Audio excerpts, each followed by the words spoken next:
मेरा नाम है हरिया, मैं काम करता हूँ बहुत बढ़िया, खाता हूँ खाना और रोज गाता हूँ गाना। अरे यार, आज तो बहुत देर हो गई। इस खतरनाक जंगल को देखकर तो मेरे हाथ पैर ठंडे हो गए हैं। अगर मैं वक्त पर गांव नहीं पहुंचा तो मालिक बहुत नाराज हो जाएंगे। तभी हरिया को एक आवाज सुनाई देती है। सुनिए हरु जी। अरे, ये आवाज किसने दी? तभी हरिया को सामने कुछ दूर एक औरत खड़ी दिखाई देती है।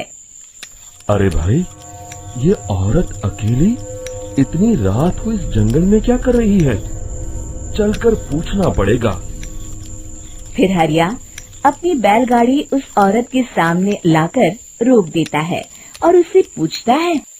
अरे सुनिए, आप इतनी रात को इस खतरनाक जंगल में अकेली क्या कर रही हैं? तभी वो औरत मीठी आवाज में कहती है। अरे हरु जी, आप आ गए। मैं कब से आपका इंतजार कर रही थी। वैसे तो यहाँ से काफी लोग गुजर चुके हैं, लेकिन मैं खास आपका इंतजार कर रही थी। अच्छा, तुम सच कह रही हो? मुझे तो यकीन नहीं हो रहा है। वो क्या है ना, आज तक किसी ने मुझसे इतने प्यार से बात नहीं की। हाँ हाँ हरु जी, मैं सच कह रही हूँ। अब देर मत करिए और जल्दी से मुझे मेरे घर तक छोड़ दीजिए। हाँ हाँ, कौन सी बड़ी बात है, अभी छोड़ देता हूँ।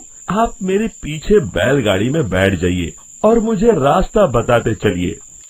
फिर वो औरत हरिया की बैलगाड़ी में बैठ जाती है और हरिया बैलगाड़ी हाँकता हुआ आगे चल पड़ता है।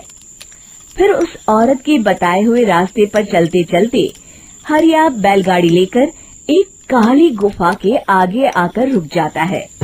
हरिया उस औरत से पूछता है। हाँ देवी जी, आपका घर कहाँ है? यहाँ तो एक गुफा के अलावा और कुछ नहीं है। तभी अचानक वो औरत हवा में उड़ने लगती है। देखते ही देखते उसका सुंदर रूप एक डरावनी चुड़ैल में बदल जाता है और वो जोर जोर से हंसती है। अरे तू तो एक नंबर का बेवकूफ निकला।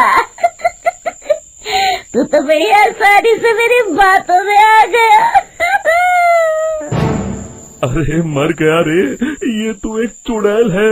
हे भगवान बचा ले, ये तो बड़ी डरावनी दिखाई दे रही है। और फिर अगले ही पल हरिया की बैलगाड़ी में रखा सारा सामान हवा में उड़ता हुआ उस काली गुफा के अंदर चला जाता है और वो चुड़ैल भी उस गुफा के अंदर जाकर कहीं गायब हो जाती है। हरिया ये नजारा देख बुरी तरह घबरा और परेशान हो जाता है। अरे, ये चुड़ैल तो मेरा सारा सामान लेकर गुफा में गायब हो गई। अब क्या होगा? अगर मैं गांव खाली हाथ गया तो मालिक मेरी अच्छी खबर लेंगे। मेरी इस बात का कोई यकीन भी नहीं करेगा। फिर आखिर वही हुआ। हरिया के मालिक चंपक सेठ को हरिया की किसी भी बात पर रत्ती भर भी यकीन नहीं हुआ।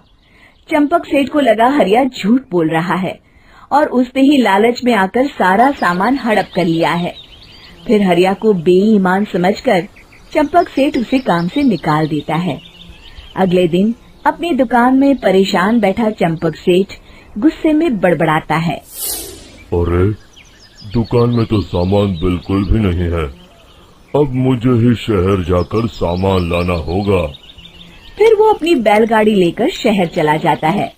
शहर से सामान लेकर जब चंपक सेठ वापस गांव लौट रहा होता है, तभी उसे एक आवाज सुनाई देती है।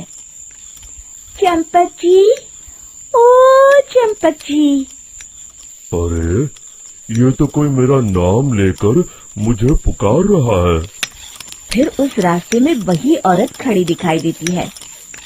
फिर क्या था, हरिया की तरह चंपक सेठ भी उस औरत के पास अपनी बैलगाड़ी लेकर जाता है और वो भी उसकी चिकनी चुपड़ी बातों के मोह जाल में फंस जाता है। फिर चुड़ैल उसे भी अपनी गुफा तक ले जाती है और उसका सारा सामान लेकर गुफा में गायब हो जाती है। बेचारा चंपक सेठ लाचार होकर खाली हाथ गांव लौट आता है। फिर ये उस जंगल में रोज की बात हो जाती है। जो कोई भी शहर से कुछ लेकर गांव की तरफ लौटता, वो चुड़ैल उसे बेवकूफ बनाकर उसका सारा सामान लेकर गुफा में गायब हो जाती। एक दिन हरिया एक लकड़हारे को उसी जंगल की तरफ जाते हुए देखता है। फिर हरिया उसे रोकते हुए कहता है, अरे भाई, क्यों अपनी मौत को दावत दे रहे हो? मेरी बात मानो, आगे जंगल में मत जाओ, वहाँ एक बड़ी भयानक चुड़ैल रहती है। लकड़हारा हरिया की बातों को नजरअंदाज करते हुए कहता है, अरे भाई, मुझे पहले ही बहुत देर हो चुकी है, मुझे जाने दो भाई। शाम तक लकड़ियाँ काट कर शहर के बाजार में बेचना है।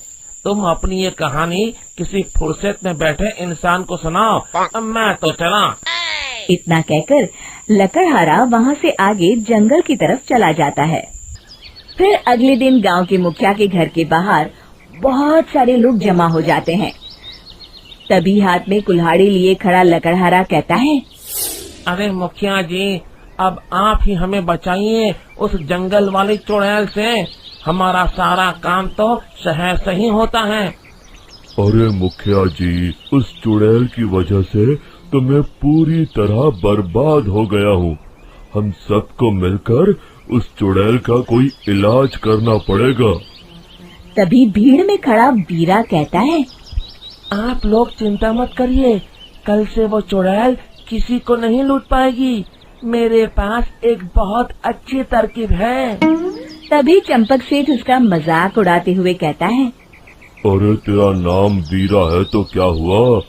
तूने अभी उस चुड़ैल को देखा नहीं है? जाकर अपना काम कर, बड़ा आया। तब मुखिया जी कहते हैं, नहीं नहीं चंपक सेठ, मुझे लगता है हमें इस लड़के को एक मौका देना चाहिए। फिर सभी गांव वाले मुखिया जी की बातों से सहमत हो जाते हैं और वीरा शाम को एक बैलगाड़ी में कुछ सामान लादकर उस जंगल की ओर चल देता है। वीरा, ओ वीरा, कहाँ जा रहा है? तभी वीरा मुड़ के देखता है, वही चुड़ैल एक औरत के रूप में खड़ी है। अरे बहन जी, मैं आपको ही ढूंढ रहा था। देखिए, मैं आपके लिए क्या लाया हूँ। अरे वाह, तो खुद मेरे लिए इतना सामान लाया है। तू ही अकेला गांव में समझदार है।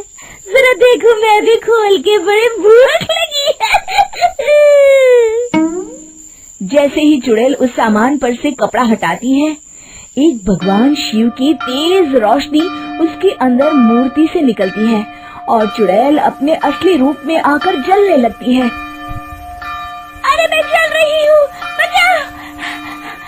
बचाओ! ओम नमः शिवाय, मर गई मैं! देखते ही देखते वो चुड़ैल राख के साथ उड़ जाती है और सभी गांव वाले भी वहां जाते हैं। शिक्षा बुराई पे सदा अच्छाई की ही जीत होती है।